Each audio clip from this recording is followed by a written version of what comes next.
और अभी इसको स्टार्ट करती हैं, इसको अभी बंद करो यार। तो लेवल पे जो ऑनलाइन वाले बच्चे हैं या यहाँ पे जो फिजिकली यहाँ बैठे हुए हैं, तो सब लोगों ने रिवाइज किया उस चीज़ को कि नहीं किया? नहीं किया। एक दफ़ा देखें, खोलें मेरा अपनी बुक जल्दी से। आज हम लास्ट टाइम भी आप ना जो लास्ट क्लास से लोग बोर हो गए थे, तो हमने कोशिश करनी है कि आज क्लास छोटी हो थोड़ी सी और जल्दी हम चीज़ों को कवर करेंगे। जल्दी से देखें एक दफ़ा, क्योंकि आप लोगों को वो चीज़ें बार बार बोलने का मकसद ये है कि आपका जो टेस्ट है उसमें सिर्फ एक वर्ड सिलेबस के अंदर ऑडिटिंग लिखा हुआ है, स्पेसिफिक सिलेबस कोई नहीं है। तो हमने ऑडिट को एज आ होल जो मेन चीज़ें हैं वो सारी आलमोस्ट हमने देखनी है, ठीक है, ताकि एग्ज़ाम में अगर कोई भी चीज़ आपसे पूछे तो आप लोग ये ना कहें कि हमें ये चीज़ आती नहीं है। तो आप लोगों को हर चीज़ का आइडिया होना चाहिए। जल्दी से इसको देखें और उसके बाद जो मेन चीज़ है ऑडिट की डेफिनेशन लिखना पड़े, और डेफिनेशन को जो हमने थोड़ा सा डिटेल जो ब्रीफ किया था वो पहले देखें ज़रा, उसी से मैंने स्टार्ट करना है।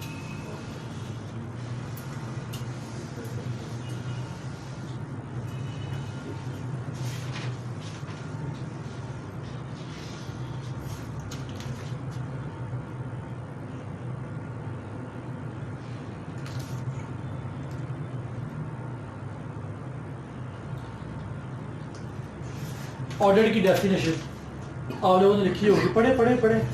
Audit is an independent examination of financial statement along with relevant records in order to express opinion about true and fair view of such financial statement to intended user. और इंटेंडेड यूजर कौन से हैं? Stakeholder. और थोड़ा सा आगे जाकर हम चेंज करेंगे, स्टेक होल्डर का में एक पार्टी ऐसी भी होती है जो इंटेंडेड यूजर का पार्ट नहीं होती, वो भी देखते हैं। यहाँ तक ओके? अच्छा, टू प्रोवाइड मैंने एक वर्ड लिखा हुआ है अश्योरेंस। कोई बता सकता है अश्योरेंस क्या होता है? सिंपल आम अल्फाज में मैं कहता हूँ कि मैं आपको अश्योर करता हूँ, यकीन कराता हूँ। तो अश्योरेंस से क्या बुरा ले रहे हैं आप? यकीन था नहीं। हमने कहा था कि हमने एग्जांपल फिट की थी कि हम लोगों ने पैसा इन्वेस्ट किया, ऐसा ही है, हमारी कंपनी है, हम अपने फाइनेंशियल जो परफॉर्मेंस है वो हम मैनेजमेंट से पूछना चाह रहे हैं। मैनेजमेंट ने हमें अपने फाइनेंशियल स्टेटमेंट प्रिपेयर करके हमारे आगे रख दी है कि ये आपकी सारी परफॉर्मेंस है हमारी कंपनी की, ठीक है। अब हमें उस पर ट्रस्ट नहीं था, हमने उसके ऊपर क्या करना था? ट्रस्ट फैक्टर लगाना था। हमने ऑडिटर को अपॉइंट किया, ऑडिटर को अपॉइंट करने के बाद ऑडिटर ने अपना सारा वर्क परफॉर्म किया और ऑडिटर ने अपनी सारी टेक्निक्स एग्जीक्यूट की, और उसके बाद उसने बताया जी कि मैं आपको अश्योरेंस प्रोवाइड कर रहा हूँ, ऐसा ही है। तो अश्योरेंस में क्या, मैं यकीन दहानी करा रहा हूँ, ऐसा ही है। एग्री करते हैं? और अश्योरेंस में मैंने ना 3 चीज़ें लिखी थी, आपको याद हो कि अश्योरेंस के लेवल कितने मैंने दिखाए थे आपको, कि नॉर्मल दुनिया में कितनी तरह के अश्योरेंस के लेवल होते हैं। याद बंदा कहता है मैं बहुत ज़्यादा मैं सेटिस्फाइड हूँ, ठीक है, एक हाई होता है, एक। अब आज हम ना अश्योरेंस को ऑडिट के अंदर फॉर्मली थोड़ा सा हमने पढ़ना है। मैंने ये चीज़ यहाँ पे लिखी हुई है टाइम को सेव करने के लिए, और उससे पहले ये चीज़ ऑनलाइन वाले बच्चों को नज़र आ रही है नहीं आ रही? ये जो पार्ट है थोड़ा सा घुमाए इसको, थोड़ा सा घुमा दें, क्योंकि जैसे सर ने बताया हमारे पास सिर्फ 4 दिन है, 4 लेक्चर हैं, और 4 लेक्चर के अंदर हमने कोशिश करना है कि मैक्सिमम चीज़ें थोड़ी कवर करें, ताकि ऑडिट का कोई भी पॉइंट आपसे पूछा जाए तो आपको आता हो। ये चीज़ कवर हो रही है? देखें जी ऑनलाइन वाले बच्चे ज़रा इनको वीडियोस में लेके आए, ये चीज़ जो थोड़ा सा इसको करें, इसको यहाँ से मूव हो जाएगा वाला, उसको करते इसको ओके हो रहा है। सबसे पहले तो आप लोगों को ये रिकॉर्डेड लेक्चर मिल जाते हैं, ऐसा ही है ना? तो रिकॉर्डेड लेक्चर तो आपको मिल ही जाने हैं। मैंने आपको ना एक ओवरऑल थोड़ी सी मैंने पॉइंट्स लिखे हैं, हमने 4 लेक्चर्स के अंदर यही कवर करने हैं बस, ये ठीक हो गया। सबसे ऊपर मैंने आप लोगों को शायद आईफैक का बताया था कि आईफैक क्या है, इंटरनेशनल फेडरेशन ऑफ अकाउंटेंट, ठीक है। ये एक बॉडी है जो पूरी दुनिया के अंदर जितनी भी आपकी अकाउंटिंग बॉडीज़ हैं, प्रोफेशनल बॉडीज़ हैं, उनको ये रेगुलेट करती है। सिर्फ आपको इतना पता होना चाहिए आईफैक का, ठीक है। और ये अच्छा, इसका पर्पस क्या था कि पूरी दुनिया के अंदर जो आप अकाउंटिंग के स्टैंडर्ड्स या ऑडिट के स्टैंडर्ड्स जो फॉलो कर रहे हैं ना, उनको हार्मोनाइज करना। हार्मोनाइज मतलब एक जैसा, यकसानियत। क्यों? ज़रूरी नहीं कि एक कंपनी पाकिस्तान में परफॉर्म कर रही है तो उसकी पूरी दुनिया के अंदर कहीं और भी बिजनेस एग्जिस्ट नहीं करता होगा।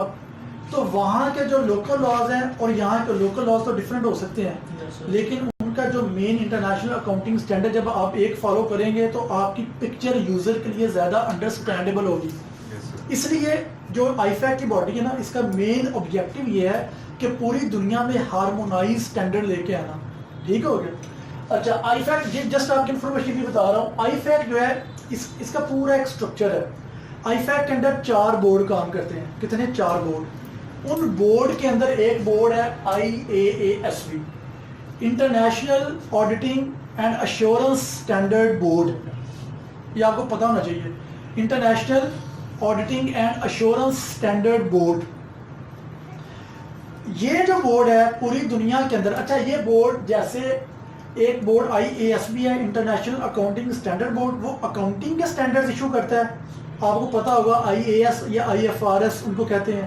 इसी तरह जो IAASB है ना, ये स्टैंडर्ड्स जो इशू करता है इनको बोलते हैं ISAs, international standards on auditing. आगे पूरे इसके स्टैंडर्ड है, वो ज़्यादा डिटेल में आप लोगों को जाने की ज़रूरत नहीं है। जो लोग एकेडमिक क्वालिफिकेशन लेते हैं वो सारे के सारे वो स्टैंडर्ड्स पढ़ते हैं। ठीक है, तो ISAs international standards on auditing, उन स्टैंडर्ड्स को फॉलो करते हुए फाइनेंशियल स्टेटमेंट का एक्सटर्नल ऑडिटर जो होता है, जो प्रैक्टिशनर होता है, वो ऑडिट करता है। यहाँ तक बात ओके? चलिए, अब आपको पता लग गया आईफैक क्या और IAASB क्या है। अच्छा, IAASB जो है ये पूरी दुनिया के अंदर जितने भी ऑडिट से रिलेटेड सर्विसेज या नॉन ऑडिट रिलेटेड सर्विसेज जो ऑडिटर प्रोवाइड करता है, उन सबको कवर करता है, उन सबको देखता है, सुपरवाइज करता है। यहाँ तक ओके? चले, अब ऑडिट की डेफिनेशन में, अब हम पिछले लेक्चर की तरफ अगर आए तो ऑडिट की डेफिनेशन हमने देखा था अश्योरेंस वर्ड। तो मैंने यहाँ पे अश्योरेंस की ना एक प्रॉपर डेफिनेशन की है। हम इस अश्योरेंस को, डेफिनेशन को, इसके जो पार्ट्स हैं, एलिमेंट्स हैं, उसको लेके चलेंगे।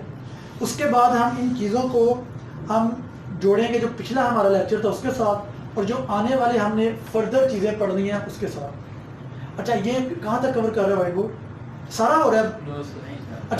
अच्छा आप लोगों को यहाँ तक बता दो जी, आप लोगों को पहले ये चीज़ देख लें। आईफैक IASB मैंने बता दिया, इतना ही है। ऑडिट की डेफिनेशन आप लोगों ने पढ़ ली है, इतनी ही है। डिटेल में आगे आपको थोड़ी थोड़ी बताऊंगा, आगे सारा ऑडिट से रिलेटेड है। एक वर्ड है जी interim and final audit. Interim and final audit तीसरी क्लास में हम ये पढ़ेंगे इंशाल्लाह। ठीक है, आप लोगों को बता दूं ताकि आइडिया हो।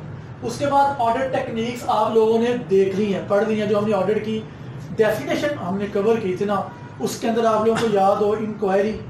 ठीक है, मैं आप लोगों को ना, अच्छा सर ने रिक्वेस्ट की है कि आप लोगों को थोड़ा सा नोट्स दे दें ताकि आप लोग वो भी पढ़ सकें। तो मैं ये जितनी भी चीज़ें ना, 5, 6, 7 पेज समराइज करके कोशिश करूँगा, या लिख दूँ या किसी बुक में से जो भी है वो मैं क्लब करके ना, तो आप लोगों को इंशाल्लाह फोटो कॉपी यहाँ से नीचे से। ठीक है, बाकी ऑनलाइन वालों के बच्चे जो हैं उनके साथ भी शेयर हो जाएगी। उसके बाद है कि फाइनेंशियल स्टेटमेंट ऑलरेडी आप लोगों को पता है। ठीक है, कि 5 सेट ऑफ अकाउंट्स होते हैं। ठीक है, उसके बाद एक वर्ड है अश्योरेंस और नो अश्योरेंस, ये आज हम पढ़ेंगे। ठीक हो गया। उसके बाद सब्जेक्ट मैटर आज पढ़ेंगे। उसके बाद स्कोप क्राइटेरिया इंशाल्लाह आज इसको भी कवर करेंगे। उसके बाद है ऑडिट एविडेंस। सबसे ज्यादा जो ऑडिट के अंदर इंपॉर्टेंट एरिया होता है ना, वो ऑडिट एविडेंस होता है और एक ऑडिट रिपोर्ट होती है। तो ऑडिट एविडेंस इंशाल्लाह तीसरे लेक्चर में, और चौथे लेक्चर में जो आखिरी लेक्चर होगा उसमें हम इंशाल्लाह ऑडिट रिपोर्ट देखेंगे अपनी, और जो छोटे छोटे पॉइंट आप लोगों के होंगे वो हम डिस्कस करेंगे। तो इन चीज़ों के अंदर सिर्फ ये नहीं कि जो एक वर्ड लिखा है हम सिर्फ इस चीज़ को देखेंगे, नहीं, इसके अलावा छोटी छोटी बड़ी चीज़ें, डेफिनेशन वो फॉलो करेंगी। जो इसकी डिटेल में हम जाएंगे तो और भी काफ़ी चीज़ें कवर हो जाएंगी। तो आपको बताने का मकसद ये है कि ऑडिट में सिर्फ आप लोगों ने ये चीज़ें पढ़नी। ठीक हो गया? नोट करना है नोट कर लें, वरना रिकॉर्डेड लेक्चर आपको मिल जाए। अब आप ले आए इनको इस तरफ थोड़ा सा, नहीं यहाँ से किया करें, ऊपर से। अब ये यहाँ तक करें। ओके चले हो। ये सारे लोग लिखे नहीं पहले। Assurance is an assignment, definition लिखी इसकी अश्योरेंस की, ये लिखनी है आप लोगों ने जैसे ऑडिट की लिखी थी। Assurance is an assignment where professional accountant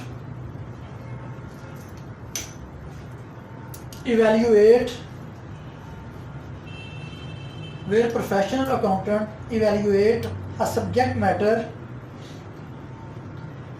which is the responsibility of an other responsible party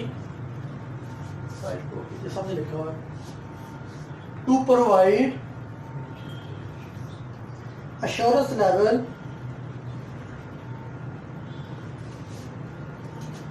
to provide assurance level against suitable criteria to its intended user.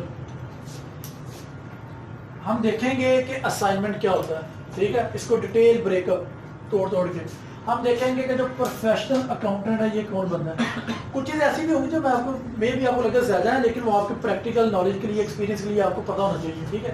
हम देखेंगे इवैल्यूएशन की चीज़ होती है, इवैल्यूएट क्या है। हम अभी देखते हैं सब्जेक्ट मैटर क्या है, ठीक है। हम अभी देखते हैं रिस्पॉन्सिबल पार्टी कौन है। हम अभी देखते हैं कि अश्योरेंस लेवल क्या चीज़ है। अभी हम देखेंगे इंशाल्लाह कि सूटेबल क्राइटेरिया क्या चीज़ है, और फिर हम देखेंगे इंटेंडेड यूजर, जैसे आपको पहले भी पता है। लिख लिया सबने? ऑनलाइन वाले बच्चों आवाज आ रही है, समझ आ रही है, नजर आ रहा है आप लोगों को? यस का देखें जी। Yes sir. Okay, yes sir. Okay. Yes कर दे कोई बंदा। ओके। आवाज क्लियर है? चले ओके, लिख लें।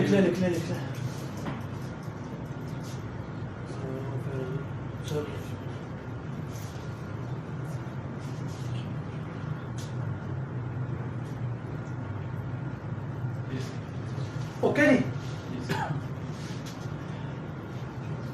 दुनिया में जितने भी जहां भी ऑडिट पाया जाता है ना, ऑडिट का पूरा नाम ऑडिट नहीं होता, ये भी बता दूं आपको। जितने भी बुक्स आप देखेंगे ना, ऑडिट एंड एश्योरेंस का वर्ड होता है। वो चाहे सीए की बुक हो, चाहे एसीसीए की हो, चाहे सीमा की हो, चाहे सीएफए की हो, चाहे आईसीएमए की हो, कोई भी बुक्स देखेंगे ना, एश्योरेंस जो ऑडिट के साथ जुड़ी हुई है। कैसे जुड़ी हुई है अभी पढ़ते हैं। ओके हो गया जी? चलें, सबसे पहले हमने पढ़ा जी कि assurance is an assignment. Assignment क्या मतलब है बताएं आप? जिंदगी में क्या कहते हैं? असाइनमेंट है जी मेरी है जिम्मेदारी, टास्क करना उसमें। टास्क किसने बोला? टास्क, ठीक हो गया। और बताएं, गोल कह सकते हैं या ऑब्जेक्टिव कह लें, जो परफॉर्म करना है आपने। अच्छा, यहाँ पे ऑडिट के पॉइंट ऑफ व्यू से ये क्या हो सकता है, अभी आप लोगों ने लिखना है, बाद में इसको मैं डिटेल आप लोगों को बताऊंगा, ठीक हो गया। तो असाइनमेंट हमारी यहाँ पे हो सकती है, फॉर एग्जाम्पल ये हो सकती है, इट कैन बी ऑडिट। अब परेशान हो गए थोड़ा सा, ठीक हो गया। It can be review. मैंने बोला जी assignment it can be audit, ये ऑडिट भी हो सकती है, जो हमने डेफिनेशन पहले पढ़ी थी। मैंने बोला ये रिव्यू भी हो सकती है। और मैंने तीसरी चीज लिख रहा हूं कि other than audit and review, other than audit and review. यहां तक इशू जी। आगे डिटेल देखते हैं। ऑडिट आप लोगों ने पढ़ लिया क्या है, रिव्यू आप लोगों को मैं बताता हूँ थोड़ी देर में, ठीक है। जब ये सारी डेफिनेशन कवर करेंगे तो इंशाल्लाह सारी चीज़ें आपको क्लियर हो जाएंगी। तो असाइनमेंट या ऑडिट की हो सकती है, ऑडिटर ऑडिट परफॉर्म करेगा। और जब भी मैं वर्ड याद रखें ऑडिट का यूज़ करूँगा, इससे मुराद एक्सटर्नल ऑडिट है। दुनिया में एक इंटरनल ऑडिट है, ऑडिट की दो टाइप्स, इंटरनल ऑडिट एक एक्सटर्नल ऑडिट। जब भी वर्ड ऑडिट यूज़ होता है तो एक्सटर्नल ऑडिट का यूज़ होता है। इंटरनल ऑडिट जस्ट फॉर आपकी मैनेजमेंट को सपोर्ट करने के लिए, इंटरनल कंट्रोल को स्ट्रॉन्ग करने के लिए वहाँ पे फोकस किया जाता है या अप्लाई किया जाता है, ठीक है, या लोगों को हायर किया जाता है। ओके हो गया जी। आगे एक वर्ड है प्रोफेशनल अकाउंटेंट। बताएं जी प्रोफेशनल अकाउंटेंट कौन हो सकता है? सर जिसका काम सिर्फ वो अकाउंटिंग करना है या जिसका काम ऑडिट करना है या अकाउंटिंग या अकाउंटिंग करना हो। जल्दी जल्दी बोले, और बंदा प्रोफेशनल अकाउंटेंट, यहाँ पे वर्ड लिखा हुआ है। उसकी क्वालिफिकेशन अकाउंटिंग भी हो रही है, क्वालिफिकेशन कौन कर रही हो? इनकी प्रैक्टिस हो, अकॉर्डिंग ऑडिट की प्रैक्टिस हो। प्रोफेशनल अकाउंटेंट, आपकी जिंदगी और आसान कर देता हूँ। प्रोफेशनल अकाउंटेंट को जो स्टैंडर्ड वर्ड यूज करता है ना, और जो पाकिस्तान में ज्यादा वर्ड यूज होता है, जो इनकम टैक्स के अंदर सर ने शायद पढ़ाया होगा, एक वर्ड यूज होता है प्रैक्टिशनर। प्रैक्टिशनर, प्रोफेशनल अकाउंटेंट से मुराद प्रैक्टिशनर भी है, ये भी आपको बता दूं। और वो प्रैक्टिशनर या प्रोफेशनल अकाउंटेंट कौन होगा? एक बंदे ने बोला जी जो सिर्फ ये काम करता हो, ऐसा ही है? Yes sir. प्रैक्टिशनर। ऑनलाइन वाले बच्चे ओके? कितने लोग हैं ऑनलाइन? 100 बस, ठीक है। अच्छा, ये प्रैक्टिशनर को प्रोफेशनल अकाउंटेंट बोलते हैं। अब आप लोगों के लिए इतना ही काफी था, लेकिन आपको एक दो चीजें ऐड करा दूं। पता होना चाहिए आप लोगों को, कई लोगों को बड़ा टाइम होता है, जैसे फराज बैठा कहते हैं मैं बड़ा टाइम है पढ़ने के लिए, ठीक है ना। तो प्रोफेशनल अकाउंटेंट जो स्टैंडर्ड वर्ड यूज करता है ना ऑडिट के, वो कहते हैं कि प्रोफेशनल अकाउंटेंट वो बंदा होगा जो 2 बॉडीज का मेंबर होगा, जो 2 बॉडीज का मेंबर होगा। ये आपको मैं कैसे बता रहा हूँ, जगह लिखे जरा। हाँ, चार्टर्ड अकाउंटेंट जो नहीं अभी बता देता हूँ आपका चार्टर्ड अकाउंटेंट। ये कहते हैं RQB और एक बॉडी का नाम है RSB। प्रोफेशनल अकाउंटेंट कौन बंदा होगा जो RQB और RSB का मेंबर होगा। फाइन। अब RQB stand for recognise qualifying body, recognise qualifying body, बस थोड़ा सा लिखे, आपको पता होना चाहिए चीजों का, ठीक है। और रिकॉग्नाइज क्वालिफाइंग जो बॉडी है ये इंश्योर करती है, ठीक है, ये आपको बताती है yes this professional accountant, this practitioner has met all the criteria of their academic qualification. ये सिर्फ एकेडमिक क्वालिफिकेशन की बात करती है। RQB एकेडमिक क्वालिफिकेशन, यस कि इसने जो प्रोफेशनल क्वालिफिकेशन जो इसने ली है या प्रोफेशनल अकाउंटेंट के लिए या प्रैक्टिशनर के लिए जो बेसिक क्वालिफिकेशन है वो इसने अचीव कर दी है, वो इसके पास है। Okay, yes. दूसरी बॉडी है RSB। RSB stand for recognise supervisory body, recognise supervisory body. और रिकॉग्नाइज सुपरवाइजरी बॉडी क्या चीज है कि हाँ, जो बंदा बेसिक क्वालिफिकेशन जो ऑडिटर की है वो गेन कर लेता है, उसके बाद RSB जो बॉडी है वो उसको सुपरवाइज करती है, वो रेगुलेट करती है कि हाँ इसके पास वो क्राइटेरिया, वो प्रैक्टिकल एक्सपीरियंस है, वो प्रैक्टिकल एक्सपीरियंस भी है कि नहीं है। ये सिर्फ क्वालिफिकेशन देखेगी, ये आपके पास प्रैक्टिकल एक्सपीरियंस आपका देखेगी, ठीक हो गया, और आपको सुपरवाइज करेगी। ध्यान यहाँ तक रिकॉर्डिंग सर? हाँ रिकॉर्डिंग कर। ओके फाइन, सही चल रहा है सारा कुछ? अच्छा, ठीक है जी, रिकॉग्नाइज सुपरवाइजरी बॉडी। अच्छा, इसको इधर देखें, इधर देखें, इसको रिकॉग्नाइज सुपरवाइजरी बॉडी को ये पावर कौन देता है? क्वालिफिकेशन, जैसे यहाँ पे आप लोग अभी भाई ने बात की ICAP CA, ठीक है, ACCA ICM में पाकिस्तान के अंदर, लेकिन जो RSB है रिकॉग्नाइज सुपरवाइजरी बॉडी, इसकी पावर इसको कौन देता है? तो इसको पावर देता है कि गवर्नमेंट आपकी जो रेगुलेटरी अथॉरिटीज होती हैं, ठीक हो गया, इसको ये पावर कौन देता है? गवर्नमेंट। इसको ये पावर गवर्नमेंट देती है। अब मैं एग्जांपल फिट कर देता हूं छोटी सी जल्दी से। जैसे पाकिस्तान के अंदर RSB का स्टेटस, अब आप देखिए डिफरेंट लोग हैं, जैसे मैं ICCA, FCCA, मैं PFA, ICM में गया साहब, लेकिन पाकिस्तान में RSB का स्टेटस सिर्फ CA के पास है, ICAP के पास है। ICAP के पास अनलिमिटेड पावर है, ठीक है, कि वो जो उसके मेंबर्स हैं, ठीक है, अगर उनके पास वो प्रैक्टिकल एक्सपीरियंस है और वो क्वालिफिकेशन, वो क्राइटेरिया मीट कर रहे हैं तो वो ऑडिट परफॉर्म कर सकते हैं। हाँ, उसके बाद अब आके काफ़ी देर से थी कि अप टू 3 मिलियन अगर किसी कंपनी का पेड अप कैपिटल या उसका जो टोटल कैपिटल है वो 3 मिलियन या 3 मिलियन से कम है तो कोई भी ACM में बंदा उसका ऑडिट कर सकता है, ठीक हो गया। तो आप लोगों को बस इतना बताना मकसद है कि प्रोफेशनल अकाउंटेंट प्रैक्टिशनर आपको पता हो। जैसे पाकिस्तान के अंदर एक और बात कर दूं, अभी ऑडिट तो परफॉर्म सारा कोई नहीं करता, सिर्फ पाकिस्तान में CA कर रहे हैं, लेकिन आपने देखा होगा कि जब आप माशाल्लाह कल को इंस्पेक्टर बनेंगे तो हर बंदा दूसरा प्रैक्टिशनर है, तो वो सिर्फ इनकम टैक्स का प्रैक्टिशनर है, जस्ट BCom किया हुआ है और उसने उसके बाद एक एक्सपीरियंस लिया हुआ है, क्योंकि आपका इनकम टैक्स लॉज में शायद सर ने आपको बताया हो कि इनकम टैक्स प्रैक्टिशनर की मिनिमम क्वालिफिकेशन क्या है, वो सर से आप पूछ लीजिएगा। उसमें ये चीज़ नहीं है कि आपने CA किया हो, आपने CA किया हो, प्रोफेशनल क्वालिफिकेशन की नहीं। ऑडिट परफॉर्म करने के लिए ज़रूरी है कि आपके पास स्टेटस RSB का हो, और वो पाकिस्तान मैंने बता दिया सिर्फ CA के पास है, चार्टर्ड अकाउंटेंट। डन। आगे अच्छा, ये बंदा क्या करेगा?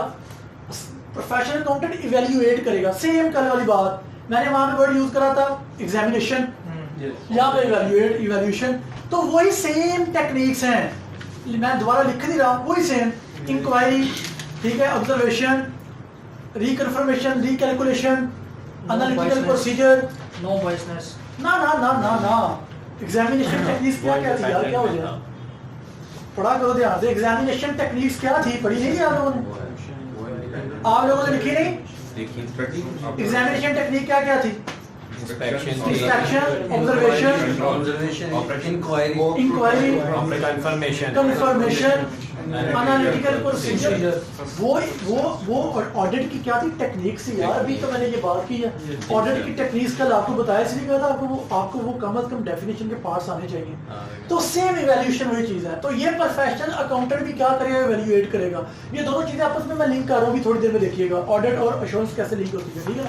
तो इवैल्यूएट क्या करेगा या एग्जामिन करेगा? वो सेम टेक्निक्स। डन हो गया।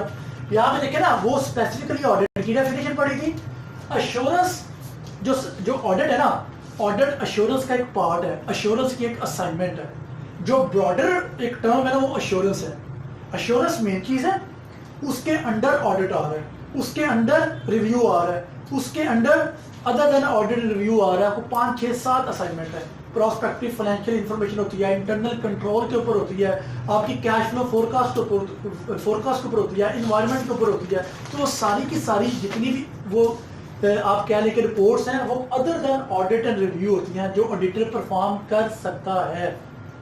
वो other than audit and review है। ये नहीं करेगा कि ऑडिट करते करते साथ वो सारी असाइनमेंट परफॉर्म करेगा, नहीं, वो अलहदा से असाइनमेंट है। वो कैसे अलहदा आगे बढ़ते हैं, ठीक है। इवैल्यूएट पे वही चीजें दोबारा, ठीक है। इंस्पेक्शन, उसके बाद इंक्वायरी, उसके बाद ऑब्जर्वेशन, कंफर्मेशन, एनालिटिकल प्रोसीजर, ठीक हो गया। उसके बाद अगर ये सारी चीजें, रिकैलकुलेशन, रिकन्फर्मेशन, वही चीजें सारी। अच्छा, subject matter. What is subject matter? Subject matter जी, सब्जेक्ट मैटर बनेगा फाइनेंशियल स्टेटमेंट। और जल्दी जल्दी बोले, आज हमने जल्दी खत्म करना है। बैलेंस शीट, अच्छा, और financial balance sheet financial statement का पार्ट है। अच्छा, सब्जेक्ट मैटर कहते हैं matter which is under consideration. Matter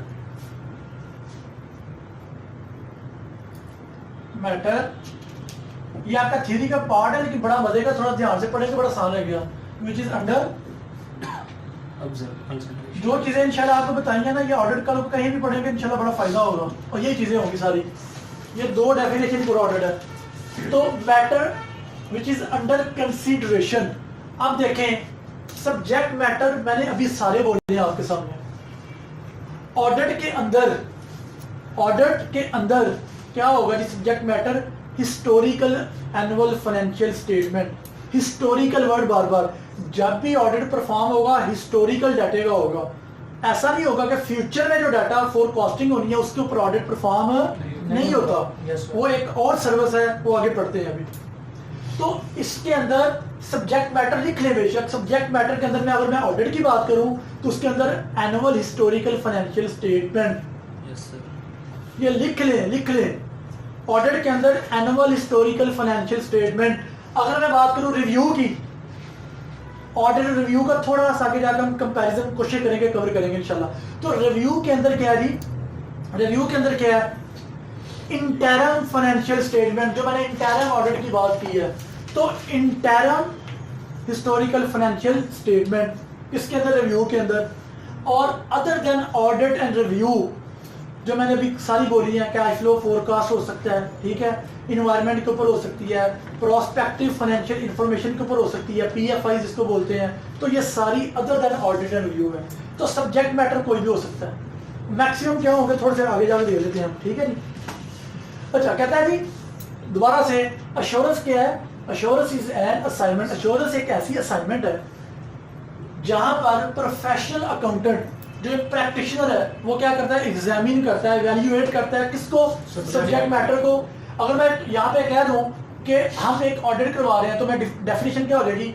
evaluate करता है किसको? ही एनुअल हिस्टोरिकल फाइनेंशियल स्टेटमेंट को। अगर रिव्यू होगा तो मैं कहूँगा जी रिव्यू। अगर वो पूछे रिव्यू की डेफिनेशन बताएं तो ये चीज आ जाएगी, review is an assignment where professional accountant evaluate interim historical financial statement. आगे सेम सारी सेम, थोड़ा सा फर्क आ जाएगा जहाँ पे एश्योरेंस लेवल का बता देगा कि रिव्यू के अंदर कौन सा होता है। तो यहीं से इसकी डेफिनेशन में ड्राइव हो जाएगी। लेकिन पढ़े जरा, वो कहता है जी subject matter which is the responsibility of an other responsible party. कहता है रिस्पॉन्सिबिलिटी किसकी है? Other responsible party. अच्छा मुझे ये बताएं, हमने देखा था कि फाइनेंशियल स्टेटमेंट कौन प्रिपेयर करता है? मैनेजमेंट तो फिर रिस्पॉन्सिबल पार्टी कौन हुआ? मैनेजमेंट। ऑडिट में भी हमने पढ़ा था मैनेजमेंट। कोई मसला तो नहीं है और यहाँ तक कोई इशू तो नहीं है? अच्छा एक बात बताएं, मैंने सिर्फ अभी आपको इतना बताया कि असाइनमेंट ऑडिट भी हो सकती है, रिव्यू भी हो सकती है और इन दोनों के अलावा भी हो सकती है। मिसाल के तौर पे मेरी कंपनी है, हमारी सबकी कंपनी है जो हमने बनाई थी, हम कहें यार यहाँ पे जो इंटरनल कंट्रोल है इतने अच्छे नहीं है, मैं एक बंदा बाहर हायर करता हूँ, यार इंटरनल कंट्रोल सारी मुझे असेसमेंट करके दो, रिस्क असेसमेंट करके दो सारी, तो कि इंटरनल कंट्रोल स्ट्रॉन्ग है, वीक है, क्या रिकमेंडेशन है आपकी, क्या हमें करना चाहिए, क्या वे फॉरवर्ड है, तो ये असाइनमेंट हो सकती है इंटरनल कंट्रोल की। तो ज़रूरी नहीं कि ऑडिटर ऑडिट और रिव्यू की जो असाइनमेंट है वो परफॉर्म करे, वो और कोई और भी हो सकती है। और वो उनको कहते हैं क्या आगे पढ़ते हैं, थोड़ा सा कवर कर ले, आपके सारे क्वेश्चन के इंशाल्लाह आंसर मिलेगा, नहीं होगा तो बता दूंगा। तो रिस्पॉन्सिबल पार्टी मैनेजमेंट, यहाँ पे मुझे बताएं आगे, चलो जी आपने भाई ने बात स्टार्ट कर दी, फाइनेंशियल स्टेटमेंट तो मैनेजमेंट बना देती है। अगर मैंने फाइनेंशियल स्टेटमेंट मैनेजमेंट जब बना रही है, मैनेजमेंट के पास ना बड़े अच्छे कोई अकाउंटेंट नहीं है, होता है ना, तो वो क्या करते हैं मार्केट से बुक कीपिंग कराते हैं ना, अक्सर होते हैं, आपने देखा होगा बुक कीपिंग सर्विसेज लेते हैं, बुक कीपिंग सर्विसेज लेते हैं ना, वो क्या करते हैं आउटसोर्स कर देते हैं। तो जब एक कंपनी एक फंक्शन आपने आउटसोर्स किया होगा तो उस सूरत में रिस्पॉन्सिबल कौन होगा? Outsourcing company. मैनेजमेंट कहेगी ठीक है ये बाकी रिस्पॉन्सिबिलिटी हमारी है। मैंने कहा था कि रिस्पॉन्सिबल पार्टी कौन से, यहाँ पे एक और बात नोट करें आप, जो सब्जेक्ट मैटर को प्रिपेयर करती है, और आसान कर दूं, रिस्पॉन्सिबल पार्टी क्या हो गया? जो सब्जेक्ट मैटर को जो प्रिपेयर करती है किसको? सब्जेक्ट मैटर को, जिसका ऑडिट हो रहा है, जिसकी असाइनमेंट परफॉर्म हो रही है, ठीक है ना। तो यहाँ पे अगर सम टाइम मैनेजमेंट कोई फंक्शन आउटसोर्स कर देती है तो आउटसोर्सिंग कंपनी भी रिस्पॉन्सिबल पार्टी बन जाती है।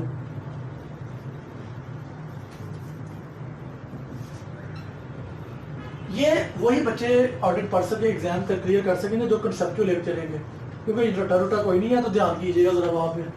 आउटसोर्सिंग कंपनी भी हो सकती है, कॉमन सेंस बड़ी यूज होनी है, यहाँ तक ओके जी। आगे कहता है टू प्रोवाइड करता है एश्योरेंस लेवल, ये सारे यूज करता है सब्जेक्ट मैटर के ऊपर, और फिर बाद में क्या करता है एश्योरेंस लेवल प्रोवाइड करता है।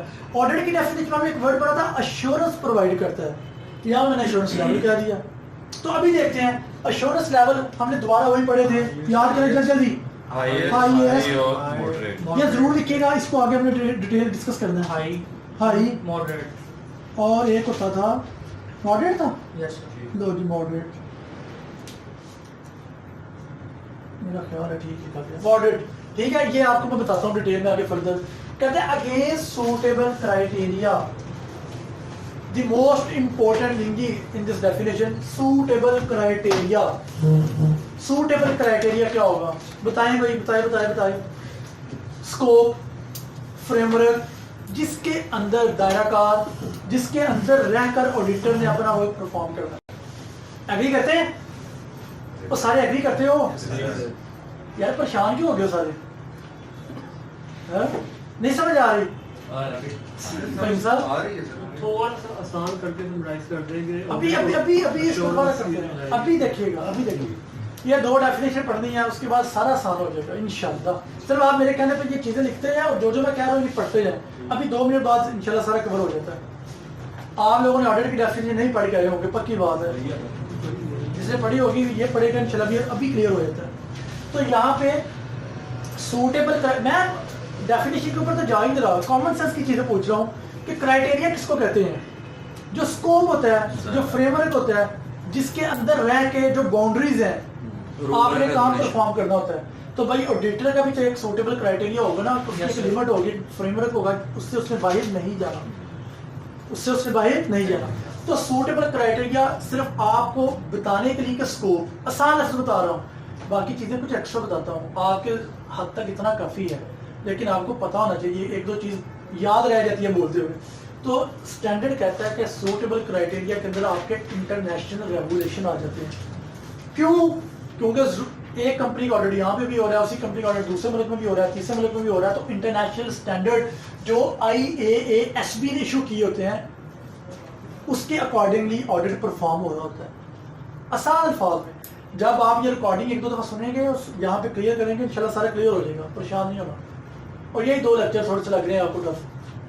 तो आपके इंटरनेशनल रेगुलेशन, फिर दूसरे नंबर पे आपके नेशनल रेगुलेशन। जैसे पाकिस्तान है, यहाँ के पे देखें इनकम टैक्स ऑर्डिनेंस की अपनी कोई रिक्वायरमेंट है ना? Yes sir. वो कहता है क्वार्टरली स्टेटमेंट दो, एडवांस टैक्स दो, इस तरह की चीजें जो सर ने बताई होंगी। तो ये बाहर की दुनिया में तो ऐसा नहीं है, उनके अपने टैक्स लॉज अपने हैं, हमारी एससीसीपी की अपनी रिक्वायरमेंट है। तो पहले इंटरनेशनल रेगुलेशन जो पूरी दुनिया में अप्लाई होते हैं, दूसरे नेशनल रेगुलेशन। मैं लिख नहीं रहा, इंटरनेशनल रेगुलेशन लिख दो, इंटरनेशनल रेगुलेशन। अच्छा, इंटरनेशनल जो रेगुलेशन है इसकी example ISAs, international standards on auditing. ठीक हो गया। इसके एग्जांपल क्या है जी? ISAs। उसके बाद मैंने क्या बोला? National regulation. Yes sir. कोई एग्जांपल दे इसकी बंदा, कोई एग्जांपल दे। अदारों के नाम ना बताओ, एग्जांपल दो। इनकम टैक्स कैसे मार्ले वजूद में आया? Through income tax ordinance. Ordinance कौन पास करता है? President, parliament. ऐसे ही है। एक्ट जो होता है वो भी एक क्या रेगुलेटरी अथॉरिटी एक वो जो है इशू करती है, ऐसा ही है ना? तो नेशनल रेगुलेशन में कोई भी ऐसा ऑर्डिनेंस आपके आ जाते हैं या आपका एक्ट वगैरह आ जाता है, कोई यहाँ तक मसला तो नहीं है। फिर तीसरे नंबर पे मैं बात करूं, प्रोफेशनल रेगुलेशन भी कुछ होते हैं। पाकिस्तान में ऑर्डर कौन कर सकता है? CA। Chartered accountant. तो जितनी भी प्रोफेशनल बॉडीज हैं सबके अपने प्रोफेशनल रेगुलेशन भी होते हैं, कोड ऑफ एथिक्स होते हैं कि ये आपने इसके बाहर नहीं जाना, मिसकंडक्ट नहीं करना, मेंबरशिप कैंसिल हो जाएगी। ठीक है। तो प्रोफेशनल रेगुलेशन मैंने एग्जांपल दी ICAP। ICAP के